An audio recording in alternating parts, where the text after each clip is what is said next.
যদি কোন মুমিনের ভিতরে, যদি কোন ঈমানদারের ভিতরে গাফলতি নামের রোগটা চলে আসে, তো আল্লাহ বলছে নির্ঘাত সে জাহান্নামের লোকরি হয়ে যাবে।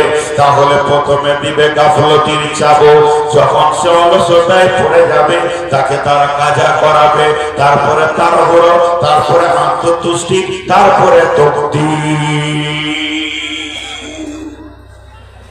উদাহরণ দিলে বুঝতে পারবেন। মসজিদে আযান হচ্ছে, 5 ওয়াক্তের নামাজ, আল্লাহু আকবার আল্লাহু আকবার। ঘড়ি দেখলো এখন তো 12টা 10 আযান, 12:30টায় নামাজ যাচ্ছি। প্রথম ইনজেকশন মেরে দিয়েছে গাফলত, অলসতার ইনজেকশন মেরে দিল। আস্তে আস্তে আযান শোনার পর গল্পতে মেতে গেল।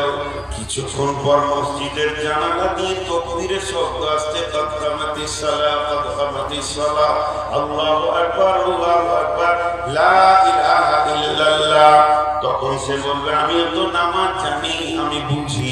একটু পর যাচ্ছি, এই করতে করতে করতে করতে 12:30টার নামাজকে 2:30টা 3টের কাছে নিয়ে যাবে।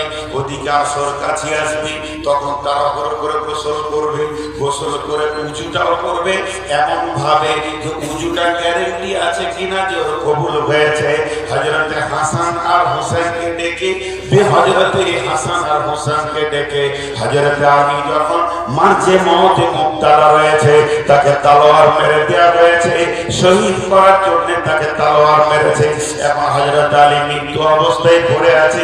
ছেলেকে ডেকে বললেন, বাবা তোমরা আল্লাহকে ভয় করে চলবে, আমি পৃথিবী থেকে চলে যাচ্ছি, তোমাদেরকে একটা ওসিয়ত করে যাচ্ছি, খবরদার আল্লাহর ভয় দিল থেকে সরাইও না, তাকওয়া অবলম্বন করবে। তাকওয়া কাকে বলে রে বাবা? শোনো, বসে ধীরে ধীরে মজবুত করে উজু করার নাম তাকওয়া, তাড়াহুড়ো করে উজু করার নাম তাকওয়া নাই। আমার সব জায়গা ভিজলো কিনা এটাকে ঠিক মতো দেখার নাম হলো তাকওয়া। এটা হযরত আলী মৃত্যুর আগে তার ছেলেদেরকে ওসিয়ত করেছিলেন, বাবারে তাকওয়া অবলম্বন করো, অর্থাৎ ধীরে ধীরে তুমি উজু করো, কিন্তু তাড়াহুড়ো করে উজু করবে, এরপরে মসজিদে ঢুকবে। দ্বিতীয় কাজে পড়ে গেল, দ্বিতীয় ট্যাবলেট পড়ে গেল শয়তানের, আর নামাজে মন বসবে না, খালি আল্লাহু আকবার আল্লাহু আকবার আল্লাহু আকবার, ঠিক মতো দোয়া হবে না, সালাম ফিরে দিয়ে বেরিয়ে যাবে। এরপরে শয়তান আত্মতুষ্টি দেবে ওকে, তুই তো নামাজি, তোর মতো তো আব্দুল খালেক আব্দুল মালিক জমিরও তো নামাজ পড়ে না, মাশাআল্লাহ পাড়ায় টোলায় তুই নামাজি। ওই অল্প নামাজি সে আত্মতুষ্টি রোগে ভুগবে। এরপরে শয়তান ইনজেকশন মারবে, এর উপরেই তুমি সন্তুষ্টি হয়ে থেকে যাও। তাকদীরে জান্নাত থাকলে জান্নাত পাবে, নচেত পাবে না। তার মানে হচ্ছে যখন কোন মানুষকে শয়তান অলসতার তীর মারতে পারবে, ওর দ্বারা সমস্ত গুনাহ করিয়ে নেবে। তাই আল্লাহ কোরআনে বলছেন, ওয়ালাকাদ জাআনা লিজাহান্নামা কাসীরাম মিনাল জিন্নি ওয়াল ইনসি, তোমরা দেখতে পাবে দল দল জিন আর ইনসান জাহান্নামের লোকরি বানাবো আমি, তাদেরকে সেখানে আমি ভরবো, তাদেরকে ইন্ধন বানাবো, তাদেরকে আমি জ্বালানি বানাবো। কেন কেন কেন? তাদের দিল নষ্ট হয়েছে, চোখ নষ্ট হয়েছে, তাদের কান নষ্ট হয়েছে, তাদের মনুষ্যত্ব নষ্ট হয়ে পশু হয়ে গেছে। শুধু তারা পশু ছিল না, তার থেকেও নিচে চলে গেছে। তার একটাই কারণ, উলাইকা হুমুল গাফিলুন।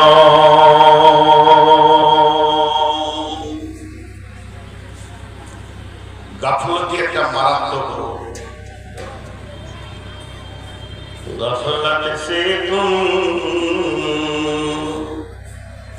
गफलत से तुम उम्र बिताई, फिर भी हुई बदनाम रे। जागो मुसलमान जागो जरा, तौबा कर लो, दिल में भर लो अल्लाह का फरमान रे। জাগো মুসলমান জাগো যারা, নাকি গোলরে নিন্দিত রে ভাই तुमको कहे पुकार रे, जागो मुसलमान जागो जरा, फजर की नामत इतनी फजीलत आँखियाँ खुल के देखो रे, जागो मुसलमान जागो जरा। श्रीगाल डाके हो अरे हो, कोकिल डाके को आपन भाषा সবাই ডাকে, মুসলিম রে তুই ডাকলি না, বিভোর ঘরে ঘুমিয়ে রইলি, ঘুম কি দেহ তোর ভাঙবে না, মিছে স্বপ্নের মায়াই পড়ে নামাজ রোজা দেহলি ছেড়ে, ত্যাগ করে দে মিছে স্বপ্ন একবার জেগে দেখো না, প্রভুর ডাকে সবাই জাগে, মুসলিম রে তুই জাগলি না, বিভোর ঘরে ঘুমিয়ে রইলি, ঘুম কি দেহ তোর ভাঙবে না, কোকিল ডাকে কুহুর কুহু, শ্রীগাল ডাকে হো আরে হো, আপন ভাষায় সবাই ডাকে, মুসলিম রে তুই ডাকলি না, বিভোর ঘরে ঘুমিয়ে রইলি, ঘুম কি দেহ তোর ভাঙবে না।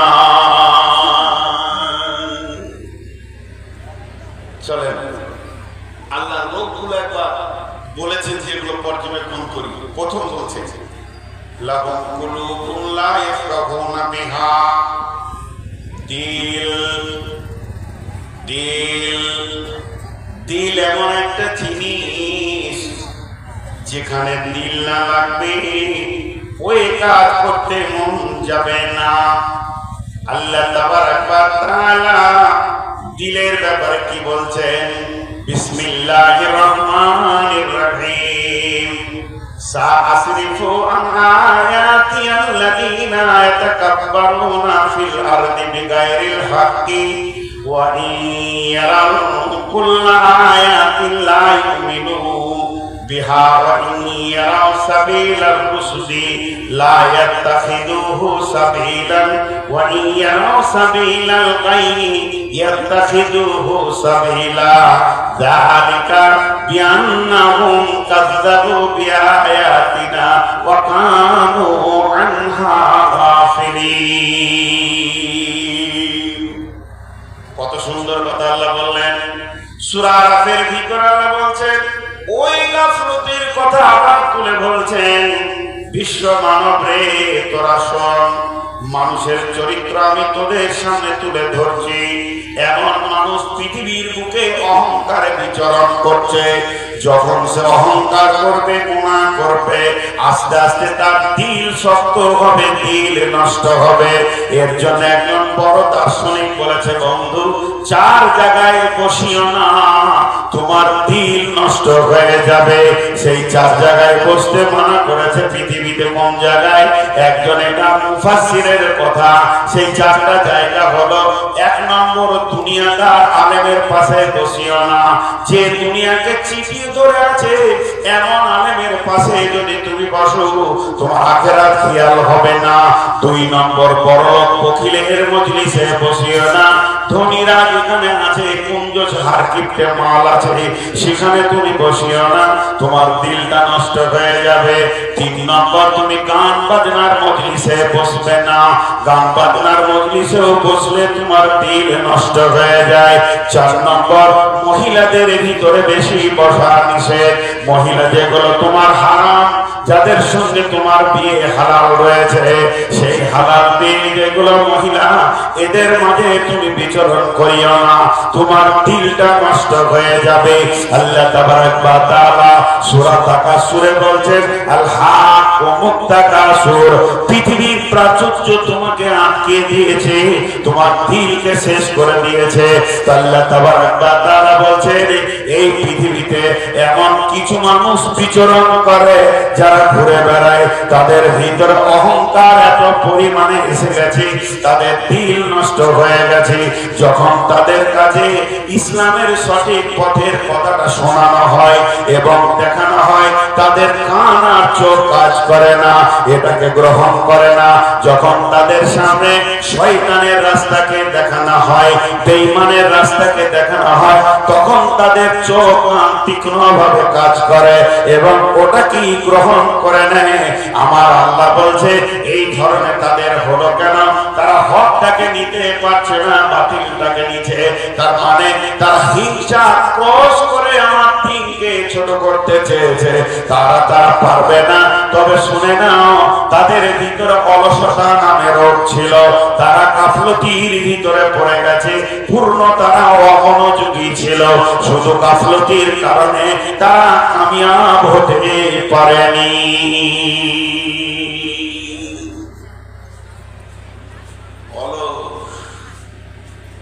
অলস কি করে? মানুষের জায়গাগুলোকে নষ্ট করে। আল্লাহ রাস্তা দিচ্ছে আপনাদের সামনে, 10টা মিনিট ধৈর্য ধরেন, উঠে চলে যাবে। আমি নিজে বলবো, যান হাদিসটা শুনে যান খালি। আমি আয়াতটা তার কিছুক্ষণ থাকবো। তাদের চোখ কাটা সত্যি নষ্ট, শুনে না, টোটালি বধির, টোটালি অন্ধ, টোটালি বোবা। শোনে, তারা শোনে। কেমন শোনে? তারা প্রত্যাবর্তন হয় না।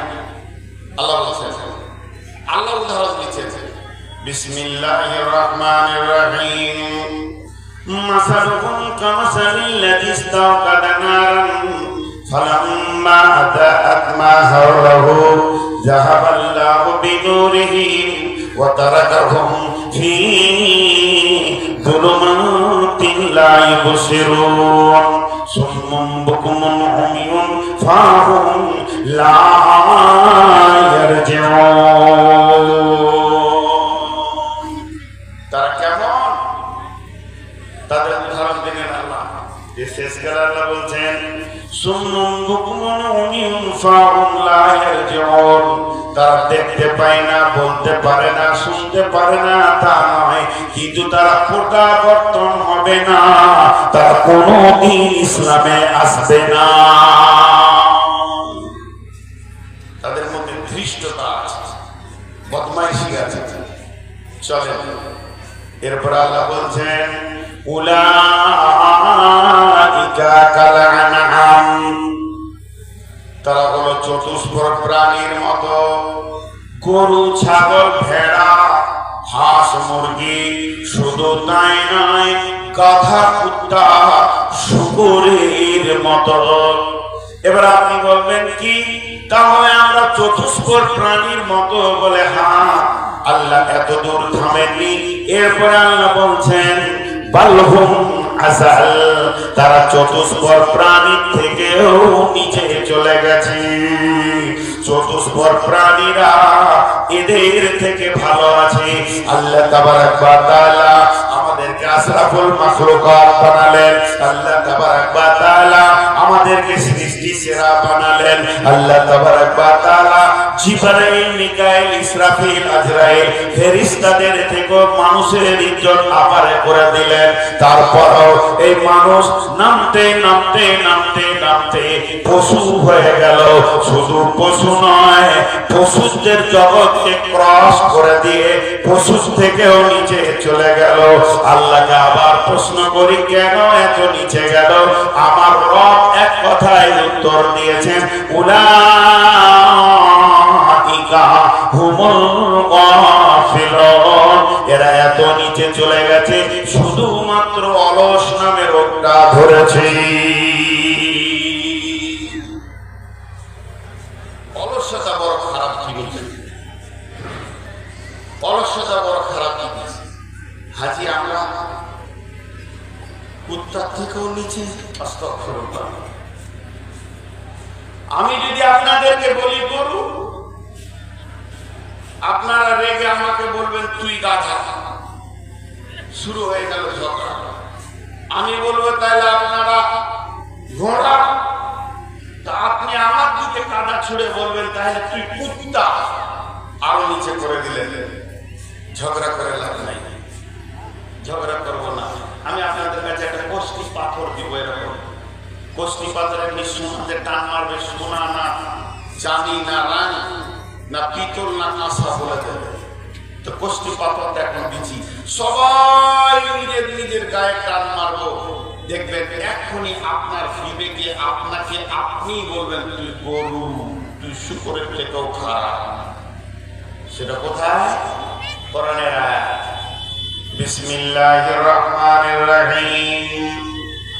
মাসালুল লাযীনা কাফারু কামাসালিল লাযীনা ইয়ানইকু বিমা লা ইয়াসমাউ ইল্লা দুআ ওয়া নিদাআ সুম্মুন বুকুমুন উমিয়ুন ফাহুম লা ইয়াকিলুন। আরেকবার বলছি, ও আমার বোন আমার বেটিরে, যতগুলি রয়েছেন এখনই মহিলাদের কথা আসবে, পুরুষের কথা আসবে, বিভাজন হবে, একটু ধৈর্য ধরেন। তবে এগুলো কোরআনের আয়াত, একটা কোরআনের আয়াতের বাইরে বলছি না। আল্লাহ তাবারাক ওয়া তাআলা বলছেন মাসালুল লাযীনা কাফারু কামাসালিল লাযীনা ইয়ানইকু বিমা লা ইয়াসমাউ ইল্লা দুআ ওয়া নিদাআ সুম্মুন বুকুমুন উমিয়ুন ফাহুম লা ইয়াকিলুন। এখানে আমরা 500,000 লোক বসে আছি, স্টেজে থেকে নিচে ডানে বামে মহিলা নিয়ে আমরা 1000-1500 আছি। এরই ভিতরে মানুষ আছে, এরই ভিতরে পশু আছে। এদের মধ্যে ওই কাফেরদের মিশাল ওই কাফেরের মতো, ওই লোকেদের মিশাল ওই কাফেরের মতো, যারা তার মাবুদের ডাক দূরে কাছে শোনে, শুনেও শুনলো না, বুঝলো না, জেনেও জানলো না, শুধুমাত্র তাদের বোধ ক্ষমতা নাই। এটা আমার মাবুদের ডাক। এরাই হলো সমাজে পশু, যারা তার মাবুদের ডাক দূরে কাছে শুনে, শুনেও শুনলো না, বুঝলো না, জেনেও জানলো না, তাদের কানকে কাজে লাগালো না, তাদের চোখকে কাজে লাগালো না, তাদের দিলকে কাজে লাগালো না, বিবেককে কাজে লাগালো না। আল্লাহ তাবারাক ওয়া তাআলা বলছেন এইরকম বেঈমানদের জন্য আমি একটা ব্যবস্থা করেছি। খাতামাল্লাহু আলা কুলুবিহিম ওয়া আলা সামিহিম ওয়া আলা আবসারিহিম গিশাওয়াত। খাতাম বলা হয় এইটাকে, আরবিতে খাতাম বলা হয়। খাতাম মানে হলো ঢাকনা, আবার খাতাম মানে হলো ইসলাম, আবার খাতাম মানে হলো কেটে শেষ করে দেওয়া, খাতাম মানে হলো খতম করে দেওয়া, নানা রকম মানে। আল্লাহ বলছে তাদের চোখ কান নাক খতম করে দিয়েছি আমি, শিপি এঁটে দিয়েছি, তাদের দিলকে আমি মজবুত করে দিয়েছি। আল্লাহ বলছেন খতামাল্লাহু আলা কুলুবিহিম ওয়া আলা সামিহিম ওয়া আলা আবসারিহিম গিশাওয়াতুন, তাদের চোখে পর্দা দিয়ে দিয়েছি। ওয়া লাহুম আযাবুন আযীম, তারা কঠিন আযাবের রাস্তাতে হাঁটছে।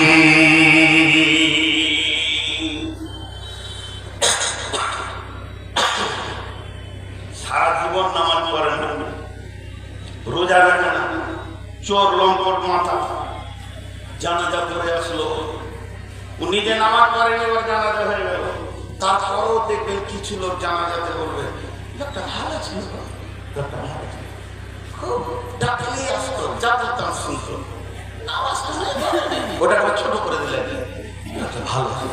এবার এদের দিল সব মরে গেছে, সব শেষ হয়ে গেছে, এরা আসলটা দেখতে পেয়েছে না। একটা উদাহরণ দিলে আপনাদের চট করে আরেকটা বুঝে আসে, এখানে কে পশু আর কে মানুষ এক্ষুনি বুঝে নেবেন উদাহরণটা। রাখাল এই যুগে আর গরু চড়ানো নাই। আগেকার যুগে চাষির ঘরে 1টা 10টা 20টা 50টা গরু থাকতো, এখন আর গরু নেই। তো রাখাল গরু চড়াচ্ছে মাঠে, সব গরু চড়ছে, ও কিন্তু প্রচন্ড গ্রীষ্মের কারণে বট গাছের নিচে চুপ করে বসে আছে, ছায়াতে হাওয়া খাচ্ছে, বাঁশি বাজাচ্ছে, গান করছে, ও আনন্দ করছে, আর গরু মাঠে চড়ছে। এরই ভিতরে একটা গরু হাজি সাহেবের টমেটোরের ভুঁই, শাকের জমি, টমেটোরের জমিতে ঢোকার জন্য বেড়া কাছে ফুল খেয়ে করে সিঙে করে টমেটোর দেখে নিয়ে কেউ খাবে, ওর দিলে লোভ এসেছে। রাখাল এখান থেকে ডাকছে,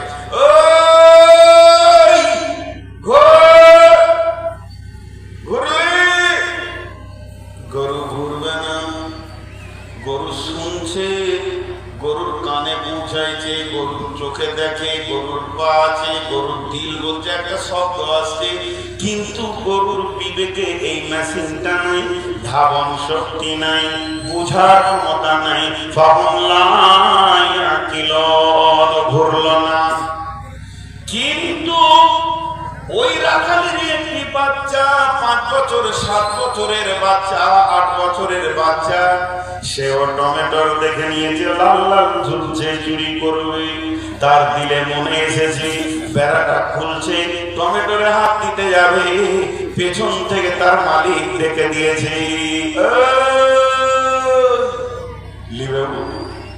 ওকে ঘুরলি বলেনি, খালি ওই টমেটো ছেড়ে দিল, আর নিল না। টুকটুক করে নিজেকে অপরাধী মনে করে আব্বার কাছে এসে হাজির হলো, এটা আমার ভুল হয়েছে। সে অঙ্গভঙ্গিতে বুঝাতে চাইলো এটা আমি অন্যায়ের পথে পৌঁছে গেছিলাম, তুমি আমার মালিক, আমাকে ডাক দিয়েছো, আমি ফিরে এসেছি। এরপর আছে এখানটা নাম কেশবপুর, পাশে রয়েছে সাবধান নামতলা। এলাকায় কত মাদ্রাসা, কত মসজিদ। জোহরের আজান শুরু হয়ে গেল, হাইয়া আলাস সালাহ।